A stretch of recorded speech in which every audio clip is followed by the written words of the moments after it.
Videos देखने के लिए सब्सक्राइब करें जनसत्ता.com, बेल आइकन दबाकर पाएं लेटेस्ट नोटिफिकेशंस। दिल्ली के अंदर प्रदूषण के खिलाफ दिल्ली के मुख्यमंत्री अरविंद केजरीवाल जी के नेतृत्व में जो अभियान चल रहा है, युद्ध प्रदूषण के विरुद्ध, उस लड़ाई को और प्रभावकारी, असरदार बनाने के लिए दिल्ली सरकार एक तरफ जन भागीदारी को सुनिश्चित करने के लिए प्रयास कर रही है, दूसरी तरफ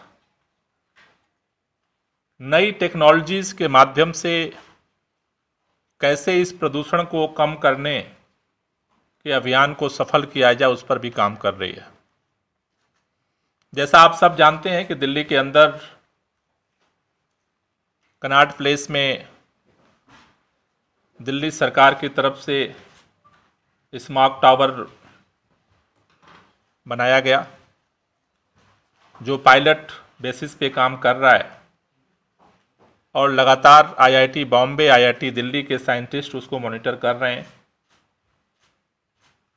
जो 3-3 महीने में अपनी रिपोर्ट सबमिट करेंगे और उसके आधार पर आगे दिल्ली के इस प्रदूषण के खिलाफ जो युद्ध है, इसमें वो कितना कारगर हो सकता है, इस पर सरकार निर्णय लेगी। दूसरी तरफ आज डीपीसीसी और आईआईटी कानपुर के बीच में रियल टाइम एनफोर्समेंट स्टडी के लिए एमओयू साइन हुआ है। हमारे बीच में एनवायरनमेंट विभाग, डीपीसीसी के अधिकारी और आईआईटी कानपुर के प्रोफेसर्स मौजूद हैं। हमें इस बात की खुशी है। पहले हमने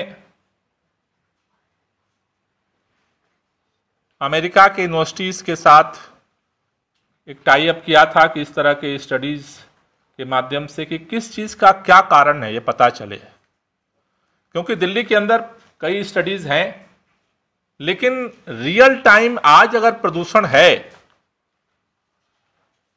तो फिर उसका कारण क्या है, जिससे कि उसके निदान पर, उस पर फोकस किया जा सके।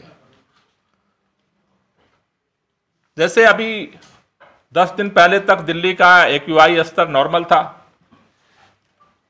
अचानक पराली जलना शुरू हुई और तेजी के साथ जो है प्रदूषण स्तर बढ़ा।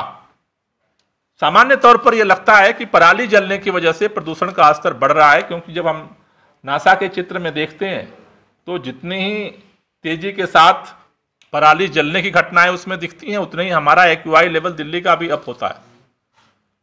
लेकिन प्रदूषण दिल्ली के अंदर जो होता है उसमें एक फैक्टर नहीं है। तो कौन कौन फैक्टर किस समय कहां पर काम कर रहे हैं, तो रियल टाइम एनफोर्समेंट स्टडी के लिए ये आईआईटी कानपुर के साथ आज एमओयू साइन हुआ है। 23 महीने